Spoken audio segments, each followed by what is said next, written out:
ರಥೋತ್ಸವದ ಕಾರ್ಯಕ್ರಮದಲ್ಲಿ ಪಾಲ್ಗೊಂಡಿರ್ತಕ್ಕಂಥದ್ದು ಭಾಳ ಸಂತೋಷ. ಆಮೇಲೆ ಈ ಸತಿ ಹೊಸದಾಗಿ ಕೆಲವರು ವೆಂಕಟೇಗೌಡರು ಮತ್ತು ಅವರ ಸ್ನೇಹಿತರು ಹೊಸ ರಥವನ್ನು ನಿರ್ಮಾಣ ಮಾಡಿದ್ದಾರೆ. ನಾನು ಈ ಸಂದರ್ಭದಲ್ಲಿ ಅವರಿಗೆ ಅಭಿನಂದನೆಗಳನ್ನು ಮತ್ತು ಧನ್ಯವಾದಗಳನ್ನು ಸಲ್ಲಿಸ್ತೇನೆ. ಭಾಳ ಶ್ರದ್ಧಾಭಕ್ತಿಯಿಂದ ಇವತ್ತು ಜಿಲ್ಲೆ ಮತ್ತು ಇತರ ಭಾಗಗಳಿಂದ ಸುಮಾರು ಸಾವಿರಾರು ಜನ ಇವತ್ತು ಈ ಒಂದು ಒಳ್ಳೆಯ ಕ್ಷಣವನ್ನು ಕಣ್ತುಂಬಿಸ್ಕೊಳ್ಳೋಕ್ಕೆ ಬಂದಿದ್ದಾರೆ.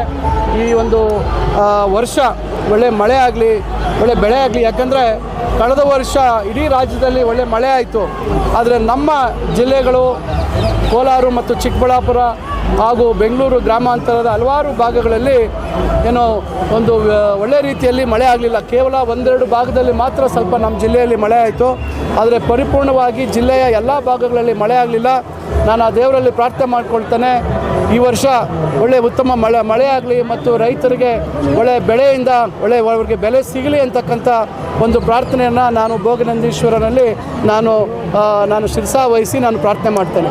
ನೋಡಿ, ನಾನು ಇವನ್ನು ದೇವಸ್ಥಾನದಲ್ಲಿ ಅರ್ಚಕರು ನಿಮ್ಮ ಗೋತ್ರ ಹೇಳು ಅಂದರೆ ನಾನು ಹೇಳೋದಿಲ್ಲ. ನಾನು ಎಲ್ಲರಿಗೂ ಒಳ್ಳೆಯದಾಗಲಿ ಅಂಥೇಳಿ ನೀವು ಪ್ರಾರ್ಥನೆ ಮಾಡಿ ಅಂತ ಹೇಳ್ತೀನಿ. ಯಾಕಂದರೆ ನಾವು ಜನಪ್ರತಿನಿಧಿಗಳು ಜನರ ಆಶೀರ್ವಾದದಿಂದ, ಜನರ ನಂಬಿಕೆ ವಿಶ್ವಾಸದಿಂದ ಆಯ್ಕೆಯಾಗಿರ್ತಕ್ಕಂಥವು.